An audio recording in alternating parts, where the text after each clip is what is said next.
Good morning, beautiful humans. Today we're going to unpack chapter 13 of A People's History of the United States, written by Zinn. As you know, there's a ton of construction going on around me, so I have to wake up at this time in order to avoid that mess. And I think I'll have to do this for the rest of the series, so hopefully my brain does its thing. I'm still waking up. My matcha is currently being processed, so wish me luck. I'm also just gonna gua sha because I wake up and I gua sha at this time, so that's gonna be what I'm doing as I'm talking to you. So we're gonna unpack chapter 13, titled The Socialist Challenge, which is going to talk about the ways that the American government and the capitalists unified in order to offset the growing movement of socialism within the United States. And what I think is ironic about all of it is, like, in order to really halt the movement, the government entered a progressive period, which in reality was just a set of reforms proposed by the government that would get people to stop asking for things. It wasn't radical change. It wasn't massive change. It was just enough change for the politicians to be like, don't be a socialist, look at what we're doing. But it was all a ploy to get people to ask for less, because the socialists were asking for massive inherent change across the board. And it's getting me to think a lot about the present day and how that's used as a means to get people to shut up, but also the change that's proposed by government, it's just enough to get people to stop thinking that government doesn't function, but it does not actually go as far as the people deserve. So we're gonna see that, and buckle in. I'm not sure how this is gonna land with you because there are a lot of parallels, as always, so just prepare yourself. As the 20th century opened, the class anger that was present in the past reemerged again. Emma Goldman, the anarchist and feminist whose political consciousness was shaped by factory work, the Haymarket executions, the Homestead strike, the long prison term of her lover and comrade, Alexander Berkman, the depression of the 1890s, the strike struggles of New York, her own imprisonment on Blackwell's Island, spoke at a meeting some years after the Spanish-American War. How our hearts burned with indignation against the atrocious Spaniards, but when the smoke was over, the dead buried, and the cost of the war came back to the people in an increase in the price of commodities and rent, that is, when we sobered up from the patriotic spree, it suddenly dawned on us that the cause of the Spanish-American War was the price of sugar, that the lives, blood, and money of the American people were used to protect the interests of American capitalists. There were writers of the early 20th century who spoke for socialism or criticized the capitalist system harshly, not obscure pamphleteers, but among the most famous of American literary figures, whose books were read by millions. Upton Sinclair's novel The Jungle, published in 1906, brought the conditions in the meatpacking plants of Chicago to the shocked attention of the whole country and stimulated demand for laws regulating the meat industry. But also, through the story of an immigrant laborer, Jurgis Rutgers, it spoke of socialism, of how beautiful life might be if people cooperatively owned and worked and shared the riches of the earth. The Jungle was first published in the socialist newspaper Appeal to Reason. It was then read by millions as a book and was translated into 17 languages. One of the influences of Upton Sinclair's thinking was a book, People of the Abyss, by Jack London. London was a member of the Socialist Party. He had come out of the slums of San Francisco, the child of an unwed mother. He had been a newsboy, a cannery worker, a sailor, a fisherman, had worked in a jute mill and a laundry, hoboed the railroads of the East, been clubbed by a policeman on the streets of New York and arrested for vagrancy in Niagara Falls, watched men beaten and tortured in jail, pirated oysters in the San Francisco Bay, read Flaubert, Tolstoy, Melville, and the Communist Manifesto, preached socialism in the Alaskan gold camps in the winter of 1896, sailed 2,000 miles back to the Bering Sea, and became a world-famous writer of adventure books. In 1906, he wrote his novel, The Iron Heel, with its warning of a fascist America, its ideal of a socialist brotherhood of man. In the course of it, through his characters, he indicts the system. In the face of the facts that modern man lives more wretchedly than the caveman, and that his producing power is 1,000 times greater than that of a caveman. No other conclusion is possible than the capitalist class has mismanaged, criminally and selfishly mismanaged. And with this attack, the vision, let us not destroy those wonderful machines that produce efficiently and cheaply. Let us control them. Let us profit by their efficiency and cheapness. Let us run them for ourselves. That, gentlemen, is socialism. By 1900, neither the patriotism of the war nor the absorption of energy in elections could disguise the troubles of the system.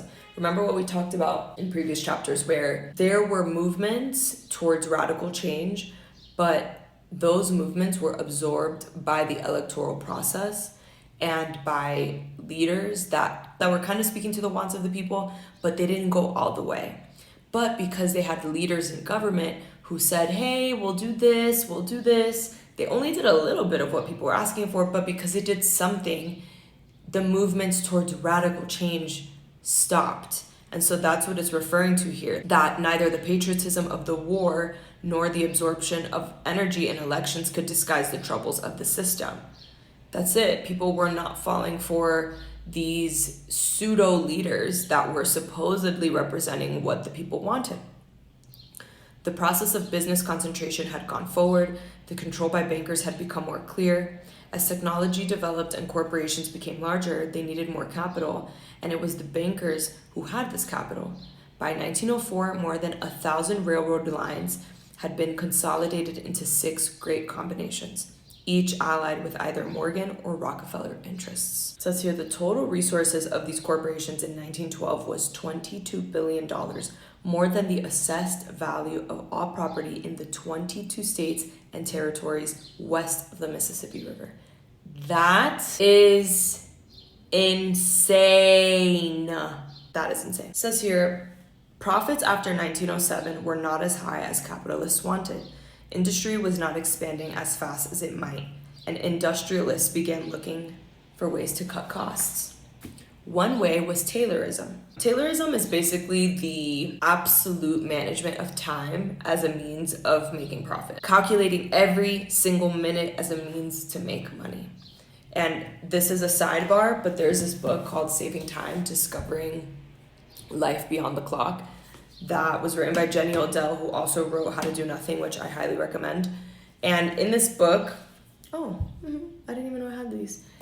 In this book, she talks a lot about the concept of time and how we came to understand time. And Taylorism, which was it was literally created by Frederick Taylor, has had a lot to do with it, with this obsession to make use of every single minute. And that is just not the way we're supposed to live. That is absolutely a byproduct of capitalism, and by capitalists wanting to make sure that everybody is producing as much as possible. So I highly recommend you get this book, Saving Time, because she really goes into it, and I hadn't really thought about it up until then. And so here it says, Frederick Taylor wrote this book in 1911 titled On Scientific Management that became profoundly influential in the business world. Now management could control every detail of the workers' energy and time in the factory. As Henry Braverman said in Labor and Monopoly Capital, the purpose of Taylorism was to make workers interchangeable, able to do the simple tasks that the new division of labor required, like standard parts divested of individuality and humanity, bought and sold as commodities. It was a system well fitted for the new auto industry. In 1909, Ford sold 10,607 autos. In 1913, 168,000. In 1914, 248,000.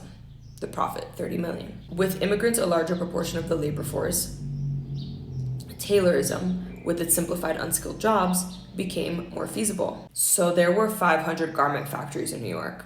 A woman later recalled the conditions of work as the following: dangerously broken stairways, windows few and dirty, the wooden floors that were swept once a year, hardly any other light but the gas jets burning by day and night, the filthy, malodorous lavatory in the dark hall, no fresh drinking water, mice and roaches.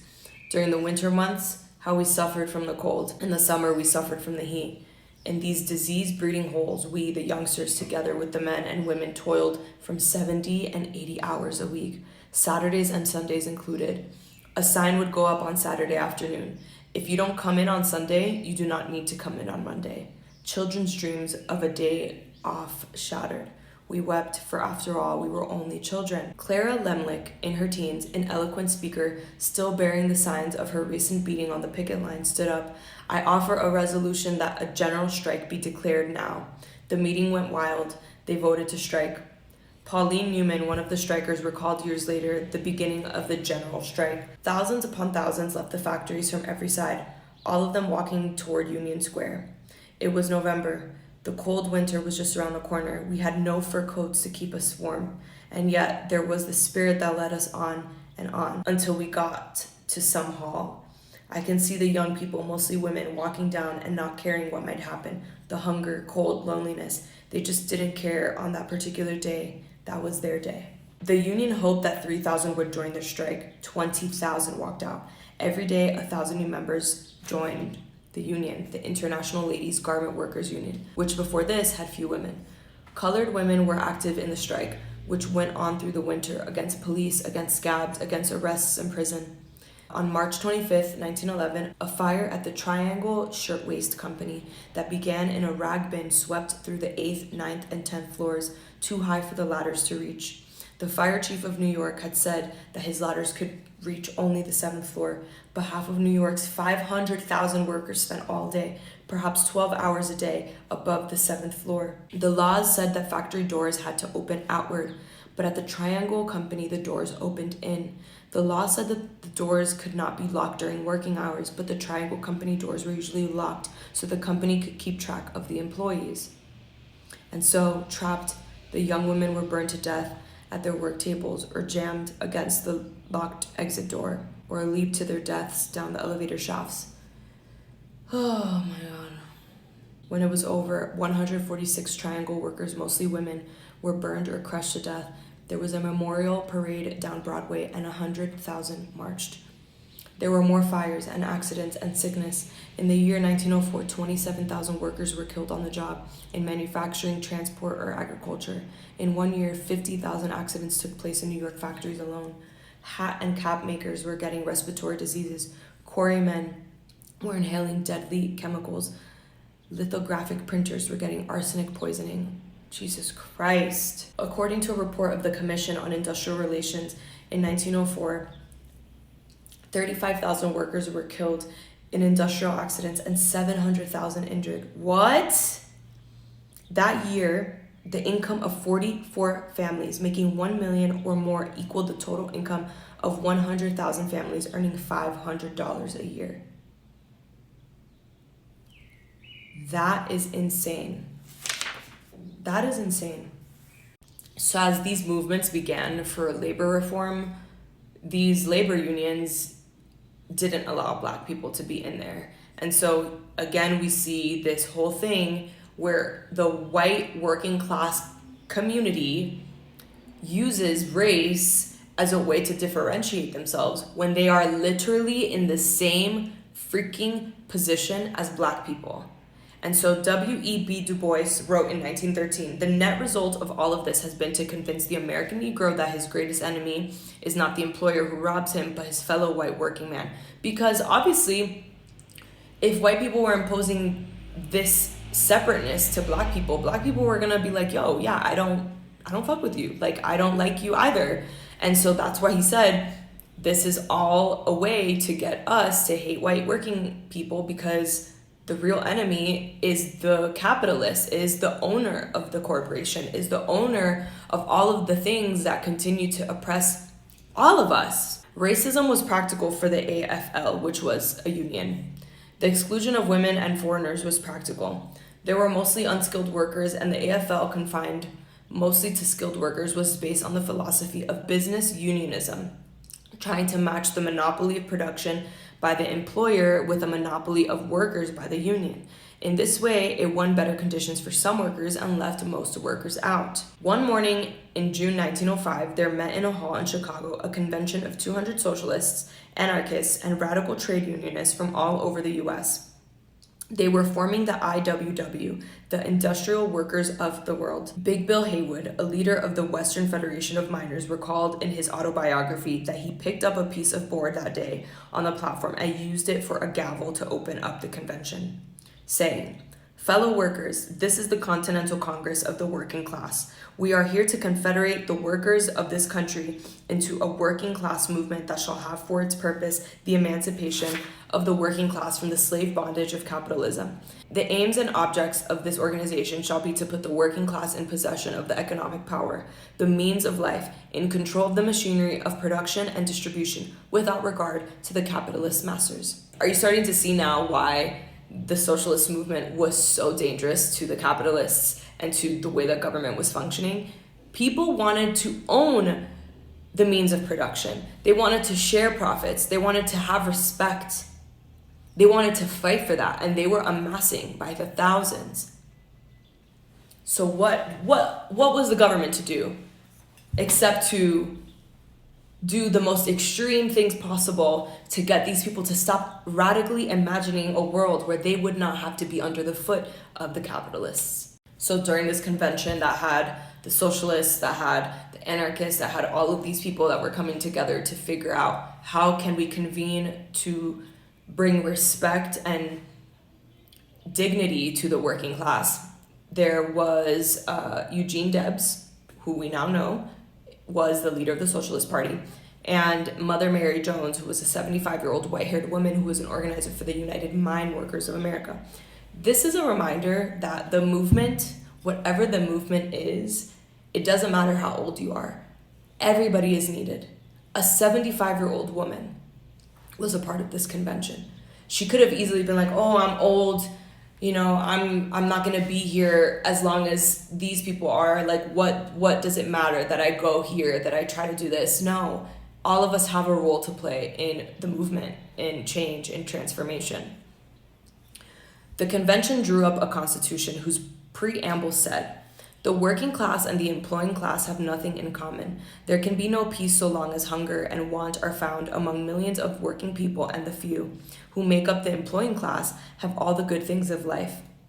Between these two classes, a struggle must go on until the toilers come together on the political as well as on the industrial field and take and hold that which they produce by their labor, through an economic organization of the working class without affiliation, without any political party." One IWW pamphlet, and remember the IWW stands for the Industrial Workers of the World, one IWW pamphlet said, "Shall I tell you what direct action means? The worker on the job shall tell the boss when and where he shall work, how long and for what wages and under what conditions." The IWW people were militant and courageous. Despite a reputation given to them by the press, of course, they did not believe in initiating violence, but did fight back when they were attacked. In McKees Rocks, Pennsylvania, they led a strike of 6,000 workers in 1909 against an affiliate of the United States Steel Company, defied the state troopers, and battled with them. They promised to take a trooper's life for every worker killed. In one gun battle, 4 strikers and 3 troopers were killed, and managed to keep picketing the factories until the strike was won. The IWW saw beyond strikes. They said strikes were mere incidents in the class war. They are tests of strength, periodical drills in the course of which the workers train themselves for concerted action. This training is most necessary to prepare the masses for the final catastrophe, the general strike which will complete the expropriation of the employers. Okay? The idea of anarcho-syndicalism was developing strongly in Spain and Italy and France at this time, that the workers would take power, not by seizing the state machinery in an armed rebellion, but by bringing the economic system to a halt in a general strike, then taking it over to use for the good of all. IWW organizer Joseph Eder said, "If the workers of the world want to win, all they have to do is recognize their own solidarity. They have nothing to do but fold their arms and the world will stop. The workers are more powerful with their hands in their pockets than all the property of the capitalists." So the Industrial Workers of the World, the IWW. The IWW never had more than 5,000 to 10,000 enrolled members at any time. People came and went, and perhaps 100,000 were members at one time or another. But it was their energy, their persistence, their inspiration to others, their ability to mobilize thousands at one place, one time, made them an influence on the country far beyond their numbers. They traveled everywhere. Many were unemployed or migrant workers. They organized, wrote, spoke, sang, spread their message and their spirit. They were attacked with all the weapons the system could put together: the newspapers, the courts, the police, the army, mob violence. Local authorities passed laws to stop them from speaking.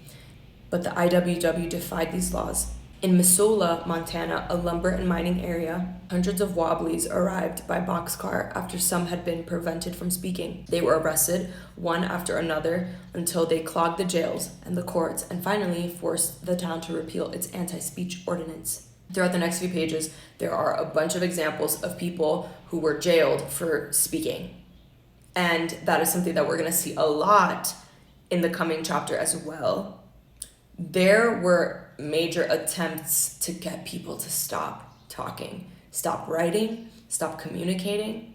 There was even a time when people couldn't speak on the street in a particular town. We're probably going to get to that soon, where there was a movement happening. And so the police did not allow people to speak in the street because they didn't want anyone communicating any instructions to resist. Can you imagine that? At this point, there are laws for free speech. And so it's obviously flexible when the government doesn't want people to organize and make the world better, to make the country better. They will infringe on all of the rights that they need to. And that's terrifying. That is terrifying. In November 1915, Joe Hill was accused of killing a grocer in Salt Lake City, Utah. Hi, Josie. In a robbery. There was no direct evidence presented to court that he had committed the murder, but there were enough known pieces of evidence to persuade a jury to find him guilty. The case became known throughout the world, and 10,000 letters went to the governor in protest. But with machine guns guarding the entrance to the prison, Joe Hill was executed by a firing squad. He had written Bill Haywood just before this: "Don't waste any time in mourning. Organize." Because Joe Hill was one of the people that was resisting. He was one of the people who was organizing for the movement toward socialism. He wrote dozens of songs, biting, funny, class-conscious, inspiring, that appeared in IWW publications and in its Little Red Songbook. He became a legend in this time and after. And so they freaking killed him. They killed him for writing songs. They killed him for bringing people together. They killed him for waking people up. And I guess that is what I hope that we begin to take away from this chapter, is that there have always been people trying to make the country better. But equally, the government and capitalists who have a lot of money to lose did not want those people to spread their messages any longer than necessary, and went through whatever lengths they needed to in order to get them to disappear, to be quiet, to go to jail, or to be killed. So in Lawrence, Massachusetts, a massive strike began. The IWW organized mass meetings and parades. The strikers had to supply food and fuel for 50,000 people. The entire population of Lawrence was 86,000. Soup kitchens were set up and money began arriving from all over the country, from trade unions, IWW locals, socialist groups, and individuals. The mayor called out the local militia. The governor ordered out the state police. A parade of strikers was attacked by police a few weeks after the strike began. This led to rioting all that day, and in the evening, a striker named Anna Lopizzo was shot and killed. Witnesses said a policeman did it, but the authorities arrested Joseph Eder and another IWW organizer who had come to Lawrence, a poet named Arturo Giovannitti. Neither were at the scene of the shooting, but the charge was that Joseph Eder and Arturo did incite, procure, and counsel or command the said person whose name is not known to commit the said murder. With Eder, head of the strike committee, in jail, Big Bill Haywood was called in to replace him. He was the one that said that speech that took the cardboard as a gavel to start the convention. Now, there were 22 companies of militia and 2 troops of cavalry in the city. Martial law was declared and citizens were forbidden to talk on the street. This is what I was alluding to in the last video. In February, the strikers began mass picketing, 7,000 to 10,000 pickets in an endless chain, marching through the mill districts with white armbands. Don't be a scab. But their food was running out and the children were hungry. It was proposed by the New York Call, a socialist newspaper, that the children of strikers be sent to sympathetic families in other cities to take care of them while the strike lasted.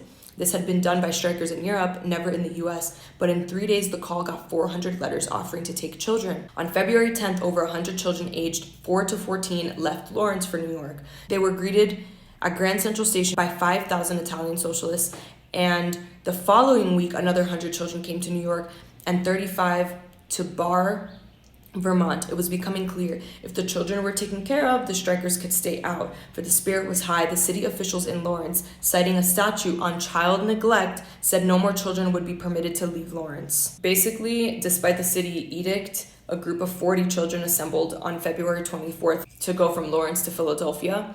And they went to the station, and it says here by a member of the Women's Committee of Philadelphia, when the time approached to depart, the children arranged in a long line, 2 by 2, an orderly procession with their parents near at hand, were about to make their way onto the train when the police closed in on us with their clubs, beating right and left with no thought of children who were in the most desperate danger of being trampled to death. The mothers and children were thus hurled in a mass and bodily dragged to a military truck, and even then clubbed, irrespective of the cries of the panic-stricken women and children. A week after that, women returning from a meeting were surrounded by police and clubbed. One pregnant woman was carried unconscious to the hospital and gave birth to a dead child. Hey teachers, come to the front. I want you to listen to this, especially if you are a woman. In 1900, there were about 500,000 teachers. The teachers formed a teachers' league that fought against the automatic firing of women who became pregnant. Yes, you became pregnant, you were automatically out of a job. The following rules for female teachers were posted by the school board of one town in Massachusetts. Listen to this. Number 1, do not get married. Number 2, do not leave town anytime without permission of the school board. Number 3, do not keep company with men. Number 4, be home between the hours of 8 p.m. and 6 a.m. Number 5, do not loiter downtown in ice cream stores. Number 6, do not smoke. Number 7, do not get into a carriage with any man except your father or your brother. Number 8, do not dress in bright colors. Number 9, do not dye your hair. Number 10, do not wear any dress more than 2 inches above the ankle. That was what the school board in Massachusetts wrote out for teachers. That is insane.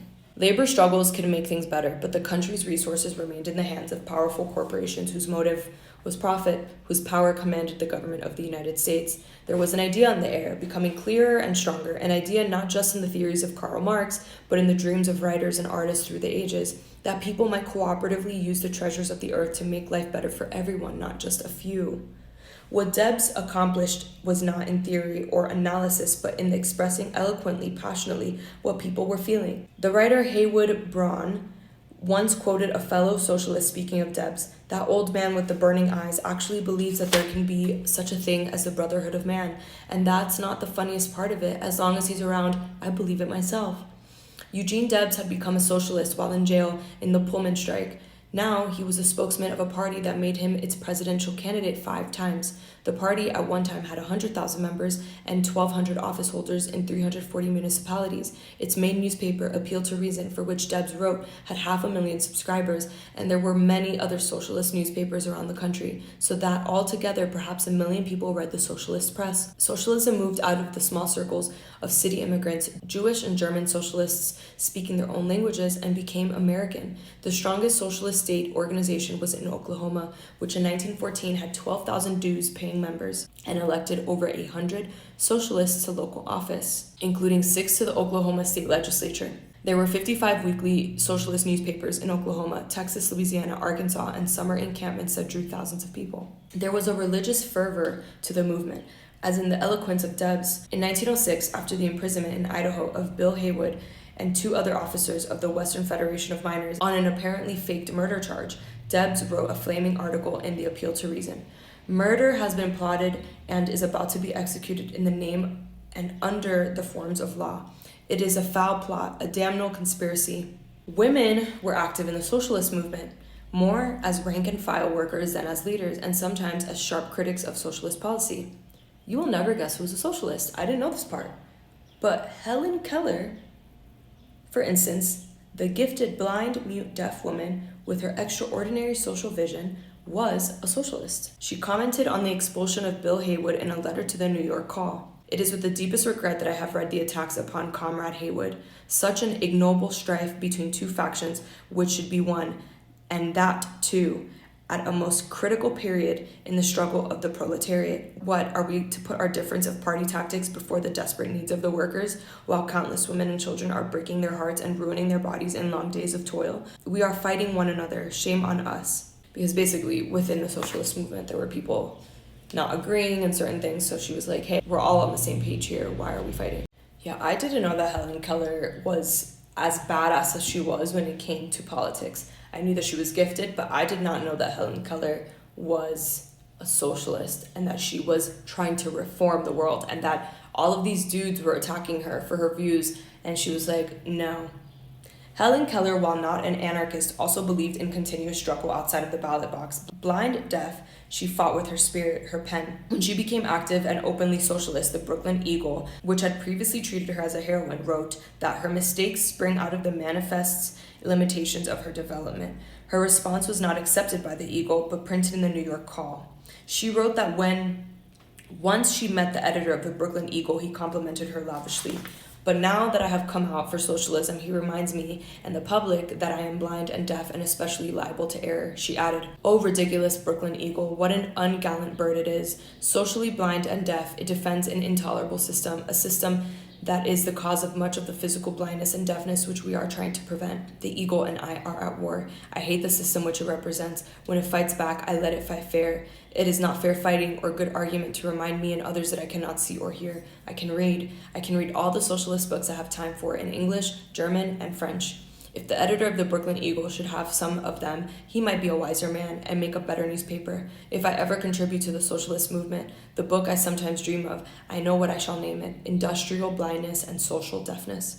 In 1903, children working 60 hours a week in textile mills in Philadelphia went on strike carrying signs, "We want to go to school, 55 hours or nothing." Black women faced double the oppression that white women did. A Negro nurse wrote to a newspaper in 1912, "We poor colored women, wage earners in the South, are fighting a terrible battle. On the one hand, we are assailed by black men who should be our natural protectors, and whether in the cook kitchen, at the wash tub, over the sewing machine, behind the baby carriage, or at the ironing board, we are but little more than pack horses, beasts of burden, slaves." In this early part of the 20th century, labeled by generations of white scholars as the progressive period, lynchings were reported every week. It was the low point for Negroes north and south, the nadir, as Rayford Logan, a black historian, put it. The government of the United States, between 1901 and 1921, the presidents were Theodore Roosevelt, William Howard Taft, and Woodrow Wilson. Whether Republican or Democrat, watched Negroes being lynched, observed murderous riots against blacks in Statesboro, Georgia, Brownsville, Texas, and Atlanta, Georgia, and did nothing. There were Negroes in the Socialist Party, but the Socialist Party did not go much out of its way to act on the race question. When race prejudice was thrust at Debs, he always publicly repudiated it. He always insisted on absolute equality, but he failed to accept the view that special measures were sometimes needed to achieve this equality. That is my criticism of Debs. Totally down for the labor movement and everything that he did and all the things that he led within socialism, but the fact that he was not able to actually point to racism and say this is wrong was inherently a flaw of his, and that's where he could have done more work had he just named it. W.E.B. Du Bois, teaching in Atlanta, Georgia in 1905, sent out a letter to Negro leaders throughout the country calling them to a conference just across the Canadian border from Buffalo near Niagara Falls. It was the start of the Niagara movement. Okay, the Niagara movement, the convention that was happening right by the Niagara Falls, called by W.E.B. Du Bois to gather black leaders at this time to create change. The tone of the Niagara group was strong. He refused to allow the impression to remain that the Negro American assents to inferiority, is submissive under oppression, and apologetic before insults. Through helplessness we may submit, but the voice of protest of 10 million Americans must never cease to assail the ears of their fellows so long as America is unjust. A race riot in Springfield, Illinois prompted the formation of the National Association for the Advancement of Colored People in 1910, the NAACP. Whites dominated the leadership of the new organization. Du Bois was the only black officer. He was the first editor of the NAACP periodical, The Crisis. The NAACP concentrated on legal action and education, but Du Bois represented it in that spirit which was embodied in the Niagara Movement's declaration. Persistent, manly agitation is the only way to liberty. What was clear in this period to blacks, to feminists, to labor organizers, and socialists was that they could not count on the national government.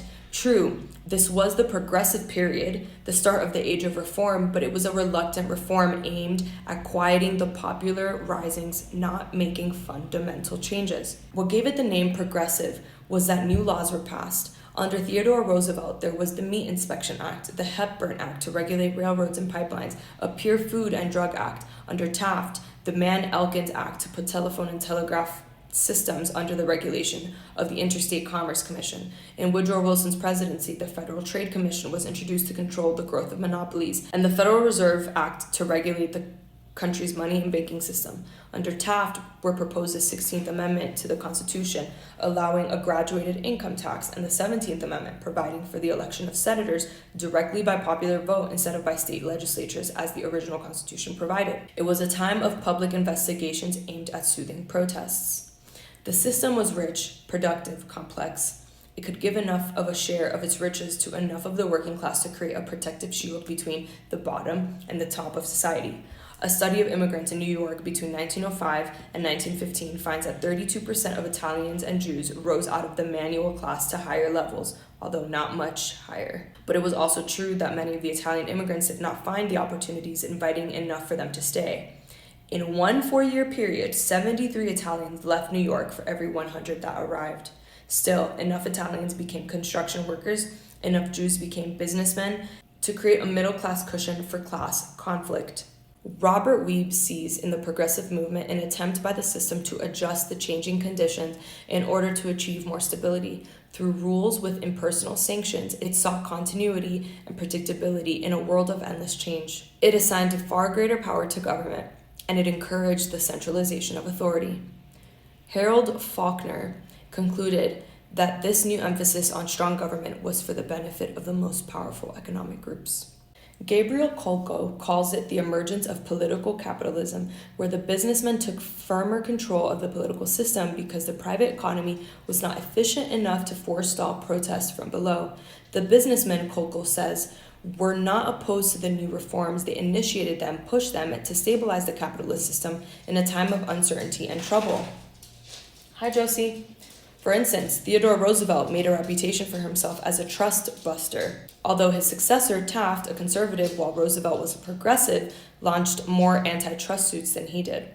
As Weeb points out, 2 of J.P. Morgan's men, Albert Gary, chairman of U.S. Steel, and Gary Perkins, who would later become a campaigner for Roosevelt, arranged a general understanding with Roosevelt by which they would cooperate in any investigation by the Bureau of Corporations in return for a guarantee of their company's legality. They would do this through private negotiations with the president.